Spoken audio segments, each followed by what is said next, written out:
Vàនេះគឺជា model expert 195ចេញទៅមួយគ្រឿងទៀតហើយបាទយើងធ្វើការ update ជូនគាត់ម៉ាស៊ីននេះគឺហាប់ណែនល្អមែនតើបាទថ្មក៏ធំពន្លឺក៏ច្បាស់ល្អសំឡេង speaker ក៏ខ្លាំងរូបភាពច្បាស់ល្អបាទអេក្រង់អីហាប់ណែនល្អមកបាទហើយប្រើបច្ចេកវិទ្យាចុងក្រោយប្រើ Type C ហើយមានមិចទៀតបងប្អូនអាចថត record screen អីអាចថតយើងនិយាយទៅឮជាប់ហ្មងណាបាទនេះគឺកាមេរ៉ាហើយនឹង speaker វាសងខាងហើយនឹងជើងតម្រមួយបាទអញ្ចឹងអានេះចេញទៅមួយគ្រឿងទៀតហើយ Expert 195 Expert នេះឆែកឡានទូទៅសាំងនឹងមួយសុទ្ធណានេះមើលណាបាទអញ្ចឹងមានម៉ាកឡានជាច្រើនដែលយើងអាចចារណាបានហើយតើតើនៅការ maintenance មានជាង40បុកបាទដូចជា airbag ជាពេញប្រាំង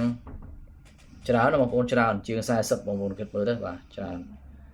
អញ្ចឹងអានេះក្នុងនេះមានទាំងអស់ប៊ិចអីហ្នឹងបាទ coding ប៊ិចអីមានទាំងអស់ណា coding ប៊ិចបងប្អូនមានតម្រូវការរស់រានឡើងបាទ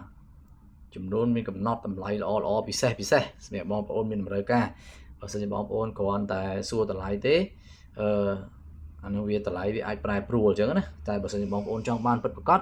អាច call មកវាច្បាស់លាស់ជាងហើយបើសិនជានៅពេញទេអាចមកមើលផ្ទាល់ក៏បានដែរតែបានយើងមាន stock ស្រាប់ណា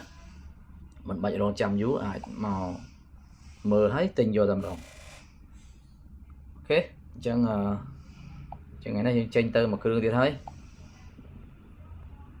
នេះអាចតើទៅនឹង key add key អីបាទតើទៅឡា Z key អីហ្នឹងមាននៅក្នុងនោះដែរ speaker ឬខ្លាំងហើយបាទនេះយើងធ្វើការ update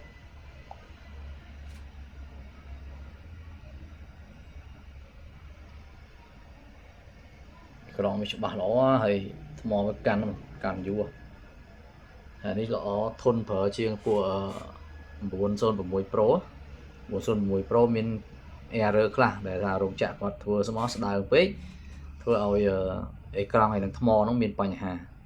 អញ្ចឹងហើយយើងផ្អាកយក906 Pro មកហើយយកនេះមកជំនួសវិញបាទនេះវាអែមជាង hardware ក៏អែមមុខងារក៏អែមបាទធៀបជាមួយនឹង906 Pro ហើយតម្លៃប្រហែលគ្នាទេបាទការអាប់ដេត2ឆ្នាំធានា1ឆ្នាំអីដូចគ្នាបាទអញ្ចឹងបងប្អូនចង់បានម៉ាស៊ីនដែលធន់ប្រើបានយូរអត់សូវមានបញ្ហាបាទអាចចារណា Expert 195បានណាអូខេបាទអញ្ចឹងបងប្អូនធ្វើការរស់រានឡើងយើងមាន stock ស្រាប់អរគុណជំរាបលាបាទ